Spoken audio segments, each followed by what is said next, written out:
les questions d'environnement général de l'investissement dans la sous-région, qui est un point absolument clé. Après un petit retour sur la Cannes, on a évoqué les questions humaines, les questions de formation, qui sont absolument centrales également pour l'industrie.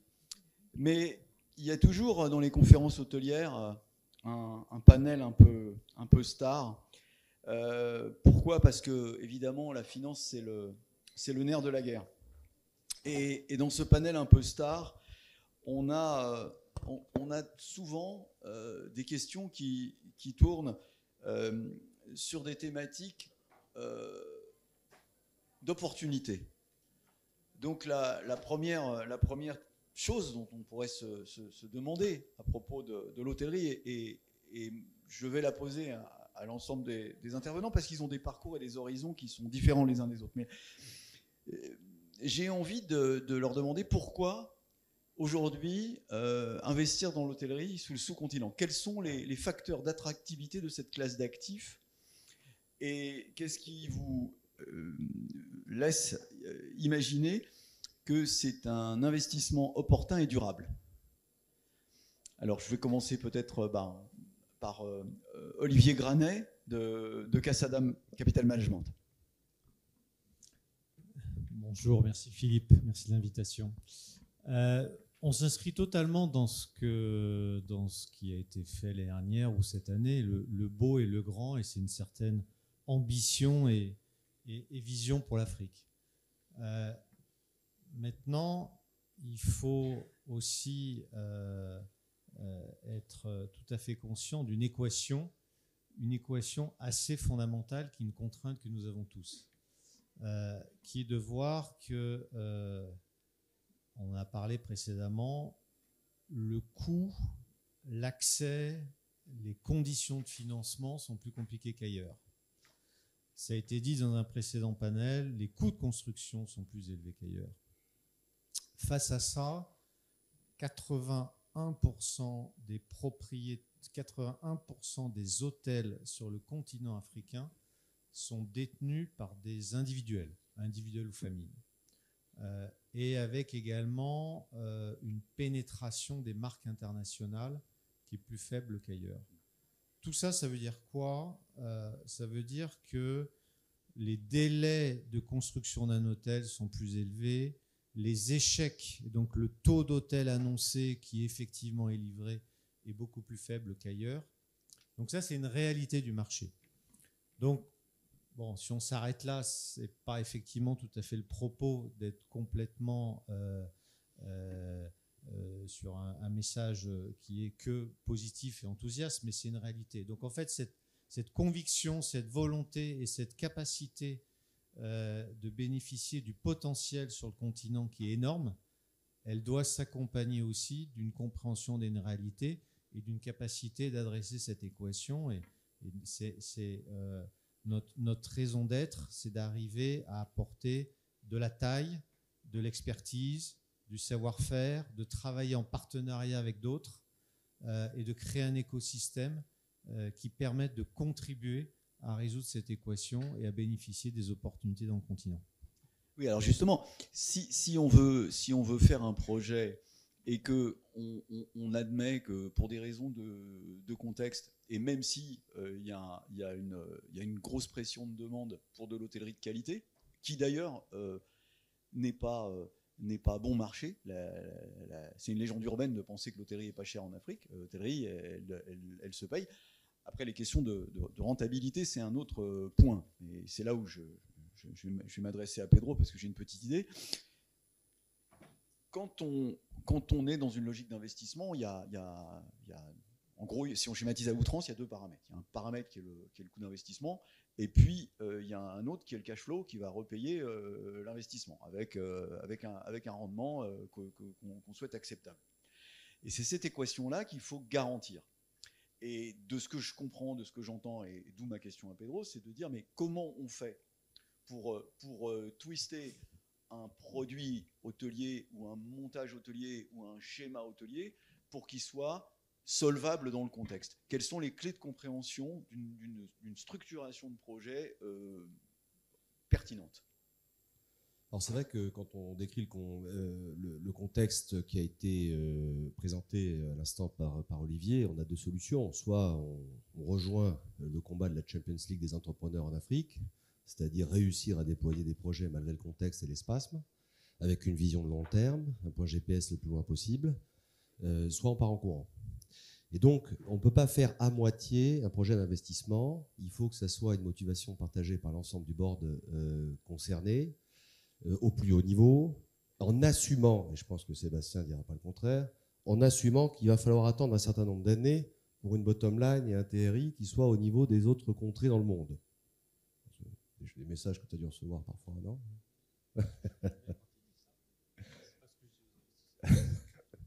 Donc, face à cela, écoute, il faut tout simplement s'adapter.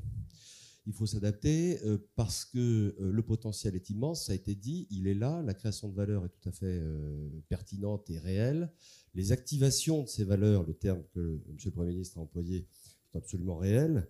Ils sont immenses également, il faut savoir les déterminer, les identifier, les saisir. Mais pour ça, il faut tracer un chemin qui est un chemin de solvabilité et un chemin de construction intellectuelle des projets financiers qui demandent cette agilité, qui va jusqu'au bout de la chaîne de valeur, à savoir l'exploitation. Cette agilité, elle est dans le plan de financement, elle est dans la préparation de la construction, elle est dans la construction, elle est dans l'exploitation, en ce compris la formation dont on vient de parler. Et donc, c'est une agilité qui oblige à ce que les schémas que l'on voit dans des pays plus matures, qu'on va considérer comme plus développés en matière d'investissement, avec des véhicules d'investissement dédiés, soient un peu mis de côté. C'est-à-dire qu'il faut accepter de vivre dans cette instabilité. Autrement dit, sur des schémas de financement, sur des schémas d'investissement longs, comme on vient de le déterminer, avec ce point GPS le plus loin possible, il faut hybrider les ressources auxquelles on peut faire face, il faut hybrider les contrats de management ou de franchise tels qu'on en a hérité et qui sont plutôt silotés, et cette culture hybride et agile, elle n'est pas facile à faire. Et donc c'est le principe même d'ailleurs d'Alia Hospitality qu'on a bâti, c'est-à-dire qu'on a voulu réunir une compétence foncière de construction et d'infrastructure avec une compétence de design, de développement et d'exploitation. De sorte que la création de valeur et son curseur puissent avoir cette agilité, cette élasticité en fonction des contraintes que chaque morceau de la chaîne de valeur va rencontrer. On peut le faire à notre niveau d'agilité parce qu'on est encore jeune dans ce schéma-là. Pour terminer, et pour prendre l'exemple des financements de manière très claire, il est évident qu'il faut être capable de designer un plan de financement qui soit un peu original par rapport à ce que l'on voit dans d'autres pays ou dans d'autres continents. Autrement dit, il ne peut pas être linéaire et tout vertical. Il faut mitiger, il faut faire de l'ingénierie financière en allant chercher ce que vous avez fait avec talent sur MIGA, avec des dispositifs de garantie qui sont originaux, pas communs dans la profession. Il faut mobiliser les DFI en les amenant sur des ressources de moyen long terme. Il faut aller chercher l'obligataire et capter l'épargne dormante de la diaspora ou régionale pour réussir à l'insérer dans des plans de financement qui vont étirer les durées sur 12 à 15 ans. Puisqu'on est sur des infrastructures de long terme, on ne peut pas bâtir sur des schémas qui sont des schémas de court terme de financement tels que l'on voit sur des marchés américains ou anglo-saxons, avec des cycles plus courts, où on fait tourner les ressources de financement face à des actifs longs. Ce n'est pas possible. Donc il faut trouver cette mitigation. Ça demande un peu de capacité de design. Comme on design une chambre, on design un plan de financement, et ça s'adapte par rapport aux réalités que tu as décrites, et ça demande de l'agilité, de l'ingénierie, de la créativité. J'avais rencontré un entrepreneur, on en parlait juste avant avec d'honorables exploitants sur la place, un entrepreneur que tout le monde connaît, ou presque, j'imagine, un dénommé Jean-Louis Coste. Et lorsqu'on je demandais à Jean-Louis Coste pourquoi il arrivait à faire 20 millions de chiffres d'affaires en restauration avec une cuisine de 18 mètres carrés, sa réponse était que la contrainte rend créatif. Et on est tous contraints d'être créatifs. Ça j'aime bien ça. J'aime bien parce que c'est vraiment au cœur de notre sujet. Moi je retiens deux points qui me paraissent lumineux dans ce que tu as dit. Premier point, c'est la question d'une approche systémique de l'opportunité. C'est-à-dire que ça va de la première idée jusqu'à la structuration du financement et on ne lâche rien sur toute la chaîne de valeur. Moi ça me paraît très important. Puis aussi la traduction la traduction de ce que l'on peut en faire concrètement en un projet, c'est-à-dire comment on assemble des briques de Lego pour en faire quelque chose qui n'est pas forcément limité à un hôtel. On y reviendra, il y aura un panel où on parlera de mixed use, mais ça me paraît une deuxième idée très intéressante. Et je vais faire un bond au-dessus de Mike pour m'adresser à Stéphane, et je reviendrai, Mike, vers toi sur vraiment les sujets de structuration financière, mais je voulais demander à Stéphane, parce qu'il y a effectivement dans la chaîne de valeur, souvent, l'opérateur est la personne qui est contactée par l'investisseur. Bonjour monsieur, je voudrais faire un hôtel. Et parfois, l'intention ou la démarche échappe à la raison. Partiellement, bien entendu. Mais en tout cas, instille des projets qui ne sont pas dans un schéma vertueux, mais dans un schéma critique. En général, par excès excès de pompe ou excès de prestige dans un projet là où ce n'est pas nécessaire, allongement inutile des taux des constructions, problème de financement qui bloque les importations de matériaux, de FFNI, etc. Bref, une forme de réaction en chaîne négative. Et j'avais envie de demander à Stéphane, parce que c'est très intéressant d'avoir un opérateur dans ce panel finance, en plus il a une culture financière, c'est comment on fait, comment on se prémunit de ça, quel dialogue on a avec les porteurs de projets pour justement mitiguer le risque et les amener à faire des projets qui font sens, comme l'a dit Olivier. Donc, déjà, bonjour à tous. Stéphane Seba de Louvretel. Moi, en tant que développeur et non investisseur comme vous, je dois accompagner l'investisseur qui vient vers moi et qui comprenne au maximum toutes les couches d'investissement auxquelles il va avoir affaire. Et surtout, il va falloir qu'il comprenne déjà que c'est un investissement à très long terme, qu'il va falloir qu'il investisse une part importante de son capital. Et le mieux aussi, c'est d'aller chercher aussi une partie de sa dette, d'aller rechercher une dette à côté pour pouvoir l'accompagner et de faire un levier sur son investissement. Et à travers cet investissement, il va pouvoir, lui, maximiser son asset sur le long terme. Maintenant, on est sur un panel de développement sur le financement. Il faut comprendre que on est dans une région où le financement est quand même très complexe, puisqu'on reste sur des produits financiers qui sont à hard asset. Et ces produits financiers, pour beaucoup, ils sont encore très illiquides sur la région. Donc il faut quand même que l'investisseur comprenne qu'il va être là pour un très long terme, c'est-à-dire au minimum une vingtaine d'années avec son asset. S'il cherche à avoir un produit liquide, ça va être beaucoup plus complexe. Le marché secondaire, pour tout ce qui est hôtellerie comme immobilier, est quand même un marché peu structuré en Afrique. Donc l'accompagnement est primordial dès les premiers contacts pour savoir exactement ce qu'ils cherchent. Et moi, comme n'importe quel opérateur, on va l'aider à bien comprendre et à avoir un retour sur investissement intéressant où il va, lui, pouvoir accéder au paiement de sa dette le plus rapidement possible, bien sûr. Alors, ça serait merveilleux de pouvoir le payer sur 15 ans, mais aujourd'hui, les banques en Afrique, les banques locales, ne savent pas faire. Ils ne savent pas faire.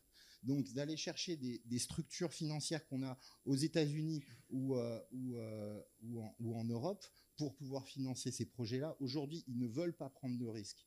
Donc, c'est les banques locales ici avec lesquelles on doit travailler aussi.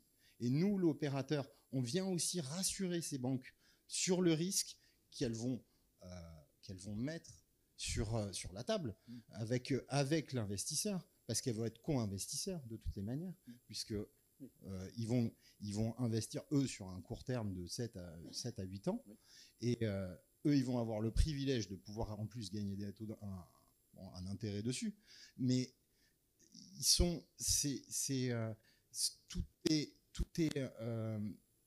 il y a un besoin, donc encore, je me répète, mais il y a un besoin de devenir beaucoup plus intelligent pour les banques et de comprendre cette complexité pour le futur de l'hôtellerie, parce qu'il y a un potentiel énorme, un potentiel qui peut nous amener à avoir après une deuxième marche, c'est-à-dire à avoir un marché secondaire sur tous ces produits-là, et ce qui va entraîner après une demande beaucoup plus forte pour revendre ces produits, c'est-à-dire à un hôtel, et accéder vraiment à une vraie liquidité du marché. On verra, je pense, dans une question ultérieure, comment l'évolution et la montée en puissance des institutionnels est de nature à donner de la liquidité justement aux actifs hôteliers. On aura l'occasion d'y revenir, mais je m'adresse à toi, Mike, et pour évoquer justement, peut-être de manière un peu plus technique, quelle est aujourd'hui la recette d'un financement réussi, et quel est l'état de l'art en matière d'indicateurs tels qu'on peut les connaître, de debt to equity, durée, taux, etc. Et quels sont un peu les éléments clés de la compréhension de la structuration d'un financement hôtelier aujourd'hui pour toi? Merci beaucoup. Alors, je n'ai pas la prétention d'avoir la recette pour le financement, sinon on aurait pas mal d'hôtels déjà financés. L'industrie est très difficile à financer. Je pense que le problème de financement vient du fait qu'on n'a pas tout l'écosystème qui est aligné. Aujourd'hui, vous avez des promoteurs qui ont l'opportunité et qui ont l'envie de créer des infrastructures, des hôtels. Et pour répondre à votre première question, c'est pourquoi ils veulent créer ces hôtels, donc pourquoi investir dans le tourisme. C'est parce qu'en fait, la narrative, l'Afrique a changé depuis des décennies. Avant, quand on vous montrait le monde, vous avez l'Afrique qui était un point noir, où il y a beaucoup de conflits, pas trop de visibilité. Aujourd'hui, il y a beaucoup de développements qui se sont faits en Afrique, et l'Afrique devient une destination pour certains groupes, pour le business, pour certains opérateurs, parce qu'en fait, il y a de plus en plus cette globalisation de tourisme qui veulent venir connaître, en fait, voir un peu plus ce qui se passe en Afrique pour côté culturel, mais également pour les affaires. Il ne faut pas oublier que la région a un taux de croissance les plus élevés du monde. C'est pas pour rien, c'est parce qu'en fait, il y a de la valeur qui se crée ici. Donc, au moment où dans les autres pays du monde, il y a un ralentissement des économies, bien sûr, naturellement, ces différents pays, ces différentes structures vont vouloir créer de la valeur dans des pays qui en donnent, donc l'Afrique. Donc, naturellement, quand vous avez ce regain d'activité dans un continent, dans une région, vous avez tout ce qui est tourisme d'affaires. Et si vous remarquez bien, tout le monde l'a dit, en Côte d'Ivoire et en Afrique de l'Ouest, on a beaucoup plus de tourisme d'affaires et il faut plus développer aujourd'hui le tourisme de loisirs pour pouvoir en fait avoir un PIB touristique plus important dans le PIB du pays. Alors, aujourd'hui, face à tout ça, beaucoup de banques et d'institutions financières essaient d'avoir des structurations innovantes pour permettre en fait de financer des projets touristiques dans l'immobilier. La problématique qu'on a, et vous l'avez soulevé, c'est qu'on a des banques, par le fait qu'elles ont le système bancaire en fait n'offre pas des maturités longues, qui offrent des crédits à des hôtels ou à des projets hôteliers liés au tourisme qui sont sur du long terme. Donc c'est pour ça que des promoteurs vont chercher à avoir un retour sur investissement rapidement, pas parce qu'ils sont pressés d'avoir de l'argent, mais parce qu'en fait, ils sont face à une dette qui doit être payée sur 5 ans, quand votre business plan vous donne une rentabilité sur 10 ans. Alors, comment est-ce que vous structurez de telle sorte que vous puissiez arriver à un financement adéquat? Moi, je voudrais appeler à ce moment-là les différentes parties de l'écosystème à travailler ensemble, main dans la main. Si on est aligné, on se dit que l'industrie du tourisme est une industrie qui a de la valeur, qui peut apporter de la valeur, un impact économique et social, parce que qui emploie beaucoup, et qui peut faire sortir énormément de personnes de l'informel, donc créer de la valeur et des ressources, il faudrait que le promoteur, l'opérateur, le constructeur puissent avoir une synergie et des intérêts communs. Aujourd'hui, très peu, je ne tire pas sur les opérateurs, mais très peu d'opérateurs investissent aujourd'hui dans l'infrastructure. ou même dans l'opérationnel. Ce sont des contrats de management qui sont payés. Moi, ce que je voudrais dire, c'est que dans la structuration idéale, il faudrait que l'opérateur qui veut venir s'installer dans l'Afrique et en Afrique de l'Ouest, qui voit un potentiel, qui croit, mettre des billes, ça va permettre de réduire la partie finançable de l'opérateur, du promoteur, et donc lui permettre d'avoir moins de coûts à financer et donc une meilleure structure de coûts pour l'opérationnel qui sera sur une durée plus confortable pour lui. Ça, c'est un. De deux, bien sûr, il y a la partie publique également. Quand vous avez, on a parlé de l'importation. Donc, pas tous les opérateurs et toutes les banques ou les opérateurs sont informés de ce crédit dont a parlé le ministre à l'importation, par exemple. Donc, souvent, vous commencez des projets hôteliers, vous vous dites non, ben, c'est un petit projet hôtelier de 1 milliard ou de 2 milliards, donc je ne vais pas aller prendre le crédit, la zone d'exonération. Okay, et donc, du coup, vous revenez avec vous manquez d'avoir en fait des économies sur le coût de votre projet. Donc, il faut avoir en fait l'information, la connaissance et utiliser les outils qu'offre le secteur public. Après, ce que je pourrais dire, il faut avoir en fait ce qu'on a déjà fait, c'est qu'on a déjà essayé d'intéresser donc les marques à avoir un profit sharing. Et comme ça, en fait, quand la banque qui vous finance, elle voit que l'opérateur qui a du management ne fait pas que du management, parce que le management sans profit sharing, sans participer en fait à avoir une participation au risque, la banque va te dire, moi mon risque est sur Mike et sur Pedro, qui sont des locaux, je ne connais pas, je ne sais pas s'ils ont l'expérience pour pouvoir développer dans cette industrie, donc je suis réticent à prendre des risques. Par contre, je connais Accor, je connais Louvre, je connais ces grandes structures. Si jamais elles sont partie prenante, mais pas que seulement gestionnaires, c'est très bien d'être gestionnaire déjà, ça apporte un certain confort, mais pas que gestionnaire. À ce moment-là, je pense que les banques vont analyser le dossier différemment et permettre en fait de faciliter les crédits. On peut ne pas être tous d'accord sur le principe, mais je parle en fait de structuration. C'est extrêmement clair. Donc voilà ce que je pouvais dire en fait concernant la structuration. Mike, tu ouvres l'idée qu'il existe en fait une place pour des sociétés de tiers management. C'est-à-dire qu'au fond, on connaît, il y a eu une évolution qui était l'évolution asset light en Europe. On a démembré l'immobilier du software, avec possiblement, et dans certains cas très limités, du key money sur les FFNI de la part des opérateurs, etc. On ne peut pas dire qu'il y ait beaucoup de key money en Afrique au jour d'aujourd'hui. La chose la plus innovante dans le montage qu'on a vu, c'est effectivement des sociétés comme celle de Bani Haddad qui a passé un frame deal de franchise et qui en même temps fait du third party management et qui donne à la fois une réassurance de marque et une réassurance de gestion. Maintenant, je dirais, je vais me faire l'avocat du sous-continent, il y a un moyen terme qui est soit la création de divisions dédiées, comme Golden Tulip Africa, qui a quand même qui est, je dirais, un système de fonctionnement dans un système de grands groupes de gros hôtels, ou Casada, qui est quand même pour partie un spin-off de Accor, minoritaire certes, mais qui a une partie de capital de Accor, 30% de mémoire. Et puis, il y a des initiatives locales, comme celle de Pedro, qui fédère des énergies autour d'un projet d'essence locale avec une chaîne de compétences. Donc c'est pour ça que je voudrais lui repasser la parole et lui demander quel regard il porte sur ces différents types de montage, et puis ouvrir aussi par là même une discussion sur ce que pourrait être un peu le futur du cadre d'investissement et quelle perspective on peut avoir de dissocier à terme l'immobilier et les fonds de commerce. C'est un projet politique là.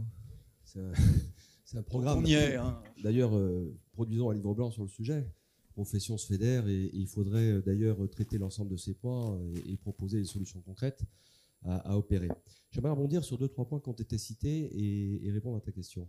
Le premier, c'est que y a un sujet de culture, on en a parlé tout à l'heure, de professionnalisation, d'organisation. Moi, je suis sidéré de voir, en dehors des CIB, je suis sidéré de voir que dans les réseaux bancaires, il n'y a pas la culture du tourisme. Il n'y a pas la culture de l'analyse d'un projet. Et là, on est des privilégiés, attention, hein, tous ceux sur cette scène. Hein. Je pense à l'immense majorité des entrepreneurs du tourisme, à Abidjan et dans les territoires, qui ont encore moins accès au crédit.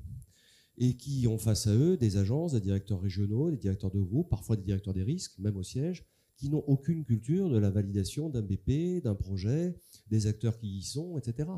Donc il y a un travail, qui d'ailleurs est le même en France, hein. J'ai l'impression que c'est mieux, c'est pareil. Hein.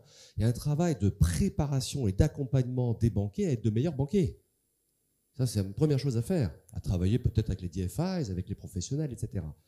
Le deuxième point, c'est que en matière d'investissement, clairement, les plans de financement qu'on vient de partager, bon, ils laissent une capital intensive. Donc, il est évident que l'immense majorité des projets font appel à beaucoup de capitaux investis. Et donc, des LTV ou des ratios debt equity qui sont moyennés autour de 0,50, c'est monnaie courante. Si on arrive à gratter du 0,7 en dette, c'est formidable, sous le contrôle des banquiers qui sont devenus entrepreneurs comme toi et moi. Hein. Mais donc, ça suppose du capital. Ce capital, lorsqu'il est local, ça vient au mixed use dont on parlera peut-être tout à l'heure.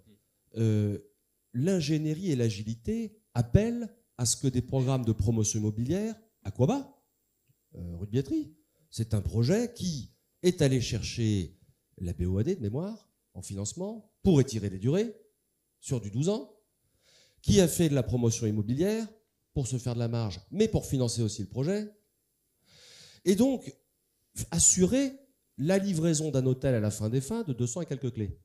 Mais vous voyez bien que l'ingénierie qu'il a fallu construire pour aboutir à un hôtel, c'est pas qu'un investissement d'opportunité, c'était nécessaire.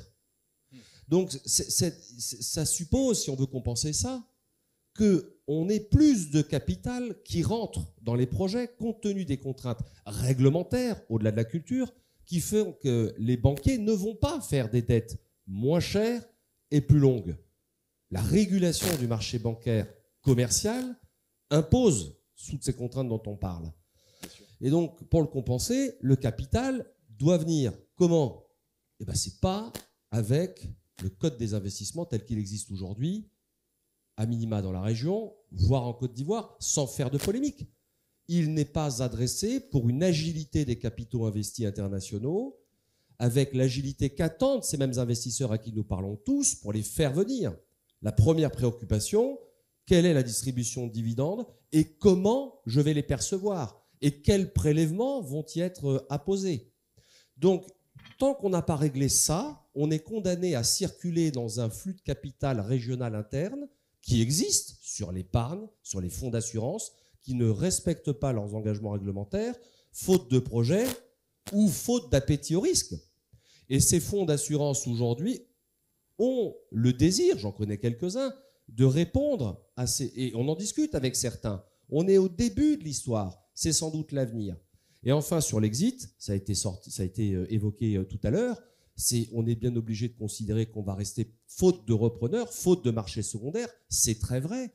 Mais on a ici, tu le citais par rapport au marché européen par exemple, on est dans une situation qui, à bien des égards, peut-être que les plus anciens, les plus expérimentés me contrediront, mais qui est celle d'une Europe des années 80, peut-être 90, où l'intégration, Accor est bien placé pour le savoir, de la chaîne de valeur, qui ensuite a été démembrée. On est au début de cette histoire qui, dans la région, va arriver sur les marchés les plus dynamiques. Mais dans 10 ans, dans 15 ans. Donc, il nous faut bridger cela. Et je suis extrêmement optimiste sur le fait qu'on arrive à cette maturité de marché et à ces structurations financières. Non, mais c'est extrêmement clair. On comprend quand on regarde un peu le mix use à la loupe, on comprend que évidemment il y a un retour de cash rapide qui est imposé par l'urgence de remboursement sur une période courte de 7 ans qui est une espèce d'urgence. Donc un retour de cash très rapide par de la promotion immobilière, ça justifie à soi seul l'opportunité du mix use. Et pour le reste, effectivement, faut être un peu visionnaire. Mais si je regarde un peu dans le rétroviseur sur un pays sur lequel j'ai pas mal travaillé il y a quelques décennies, c'est le Maroc. il y a une vingtaine d'années, le paysage de l'investissement marocain était pas très différent de ce qu'il est aujourd'hui. On parlait ici, parce qu'on parlait justement de développement du tourisme, on parlait de planification des infras, on parlait d'action publique, on parlait de free duty on imports, etc., etc. Parce que tu l'as évoqué, les cadres d'investissement et les cadres fiscaux sont aussi des éléments, des catalyseurs de l'investissement international. Je voulais repasser la parole à Olivier et le faire intervenir un peu au bout de la chaîne de valeur. Au bout de la chaîne de valeur, c'est l'hôtel a un peu fait son cycle, où un petit groupe familial s'est constitué. Je voulais que Olivier nous dresse un peu un panorama de la liquidité sur le marché aujourd'hui. Quelles opportunités on peut identifier pour reprendre des hôtels existants, les convertir, créer de la valeur, comment on peut peut-être fédérer des petits groupes, les restructurer avec de la rénovation et du rebranding. Quel regard Casada porte sur tout ça, avec sa capacité très, très englobante, à la fois financière et marketing. Donc notre métier aujourd'hui, c'est de constituer un portefeuille. Et en fait, on croit beaucoup à la valeur d'une approche globale avec un portefeuille. Donc en fait, c'est de reprendre et un travail difficile, opération par opération, avec ensuite des hôtels sur lesquels, pour chacun, on a un programme de création de valeur. Donc il n'y a pas un exemple d'hôtels repris par Casada, y compris des hôtels qui sont très récents, pour lesquels il n'y a pas un repositionnement, des CAPEX et un programme détaillé de création de valeur. Et souvent, on pose la question en disant « mais oui, vous êtes arrivé… après le Covid, vous avez dû faire des bonnes affaires. » Et, pas du tout. Enfin, si, on espère avoir acheté à des bons prix, mais en fait, ce n'est pas du tout un sujet de… On est un fonds d'investissement, comme peut exister dans d'autres marchés. On a un cycle et on bénéficie d'une opération post-Covid. On attend un rebond de l'activité et ensuite, 3-4 ans après, on ressort. La réalité, elle est très différente. Et la réalité, elle est… si vous êtes sur le continent, que ce soit en Afrique de l'Est, en Afrique australe ou ici en Afrique de l'Ouest, avec des acteurs clés du marché qui sont là depuis longtemps, bien ancrés, des familles indiennes, des familles libanaises, des familles en Afrique du Sud, des familles nigérianes. Voilà, elles sont capables de vivre à travers les cycles. Et donc, votre capacité de faire un deal, c'est votre capacité de créer de la valeur. Et créer de la valeur, ensuite, on en revient, et je vais rebondir sur ce que disait Pedro, on est tous dans des positions différentes, on est tous face à deux enjeux majeurs. Le premier enjeu, c'est la capacité d'arriver à obtenir de la liquidité dans le marché, ce qui veut dire faire la démonstration que ça marche et vendre l'Afrique et la perception du risque en Afrique. Et on a tous besoin de la même chose. On a tous besoin de convaincre davantage et davantage d'investisseurs internationaux de venir sur le continent. Alors, nous, Casada, avec une certaine taille, une certaine visibilité, c'est vrai qu'on est très attaché à démontrer que le modèle peut fonctionner, mais démontrer que le modèle peut fonctionner pour le bien commun, entre guillemets, pour dire que oui, venez investir sur le continent. Et à chaque fois que de nouveaux acteurs arrivent, que Pedro, Dalia et d'autres arrivent, c'est une excellente nouvelle. C'est une excellente nouvelle parce que, pour rebondir sur la première question, il n'y a pas le… Pourquoi l'Afrique? C'est qu'il y a un enjeu de perspective et de taille de marché, de croissance qui est totalement inexploré.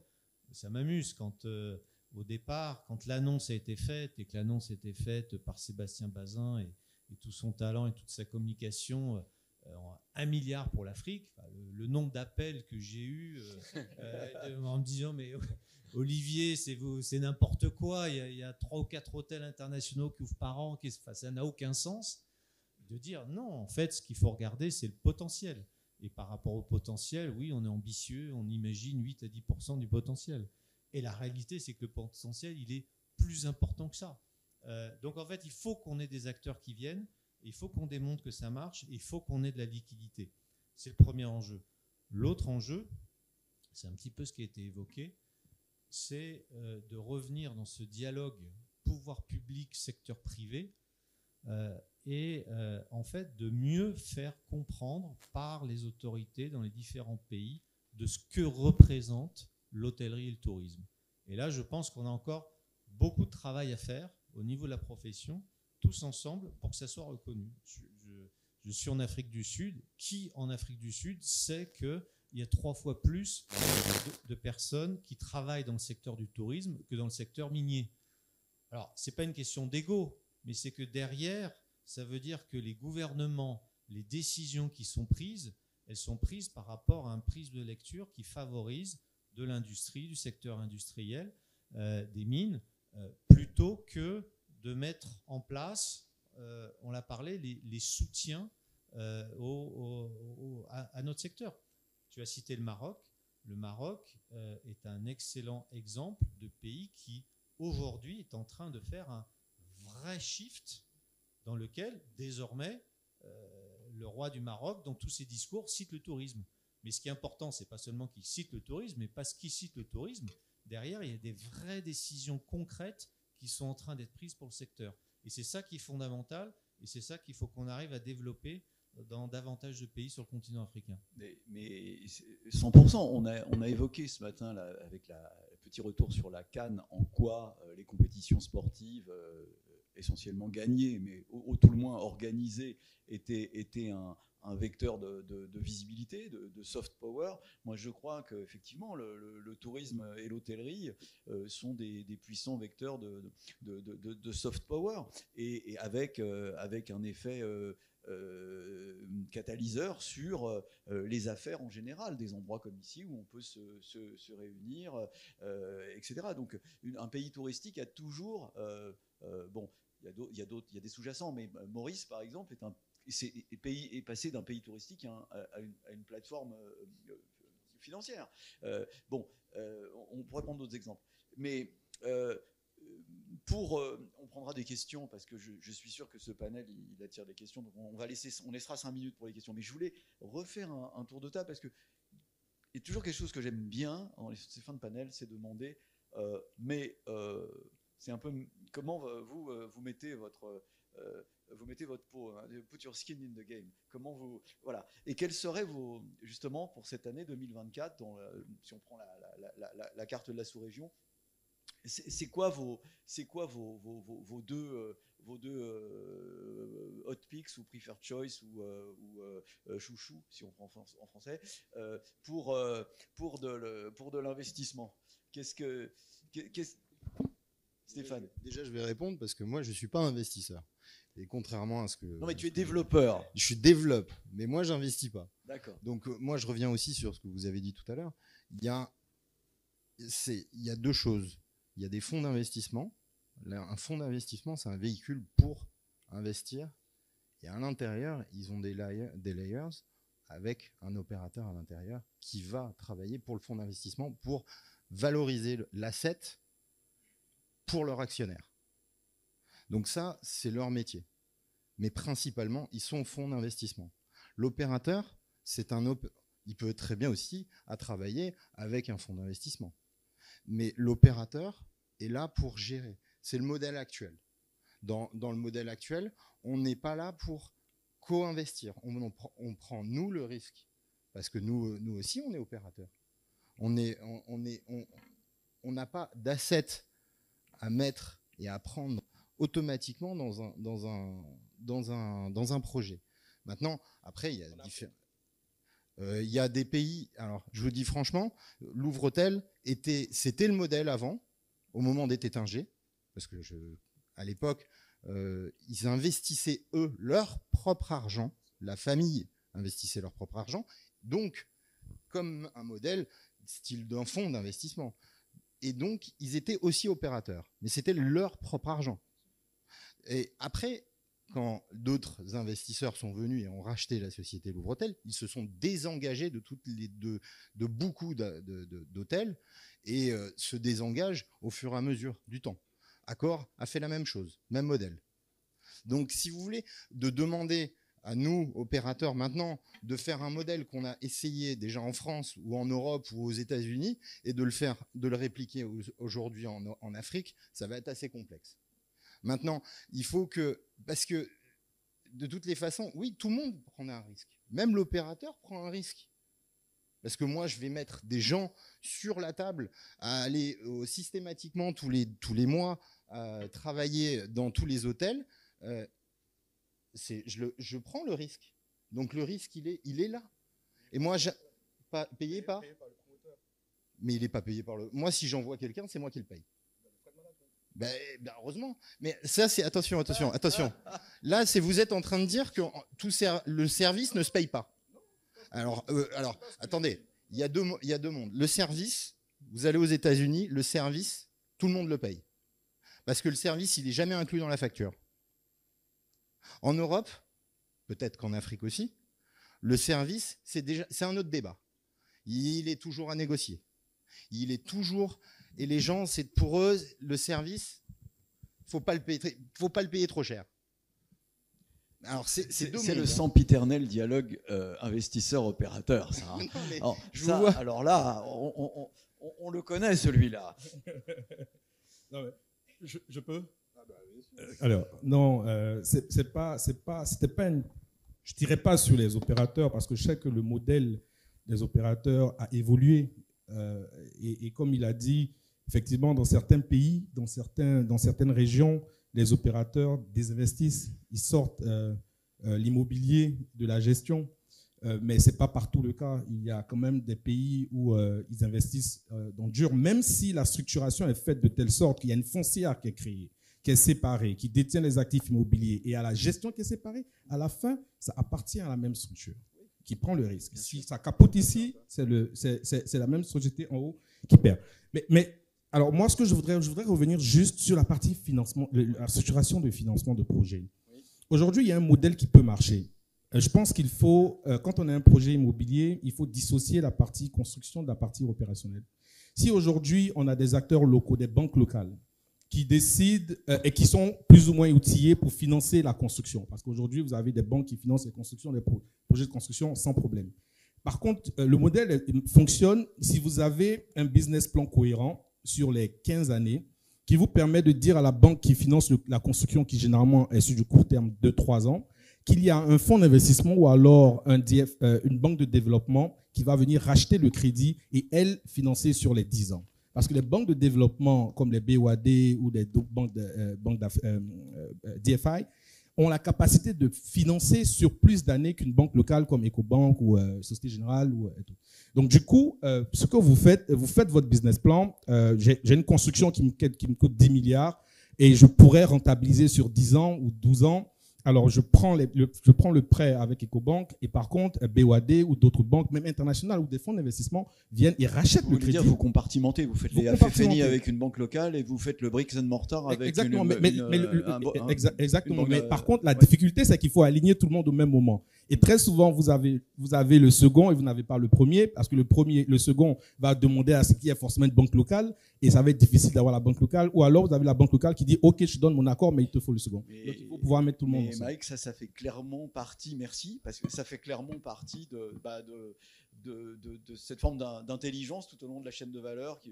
Bon, vous n'avez pas voulu me répondre sur mes hot-picks, mais c'est pas grave, on aura l'occasion d'échanger. J'ai de quoi prendre 3 questions. 3 questions avec des réponses courtes. Donc, oui, il y a un monsieur là-bas. Je vais lui passer un micro.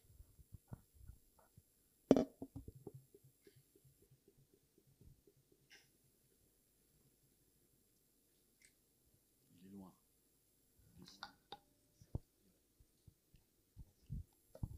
Bonjour, moi c'est Ndoli Jean-Hugues, je suis dans l'équipe ingénierie financière d'Egis, donc qui est société liée à Voltaire. Ma question, c'est sur les hôtels, en particulier en Afrique. Je vois tout le monde, en fait, tous les investisseurs internationaux qui se positionnent sur tous les segments du luxe, donc 4 étoiles et plus.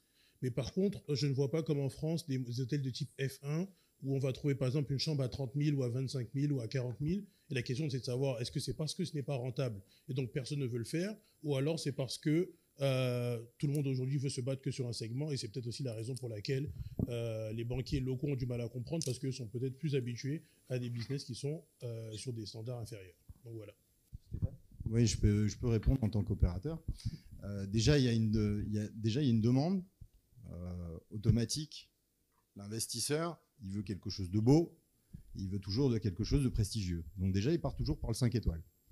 Très difficile d'aller lui faire comprendre qu'il va gagner beaucoup plus d'argent avec du 2 étoiles, mais de toutes les manières, le marché il n'est pas encore assez mature pour aller s'attaquer au 1 étoile, 2 étoiles, c'est pas encore assez mature. 3 étoiles, il est vraiment on arrive vraiment sur un segment où là, sur un retour sur investissement, on devient vraiment très intéressant en termes d'investissement à faire dès la base, qui va être beaucoup moins important que sur un 4 ou 5 étoiles.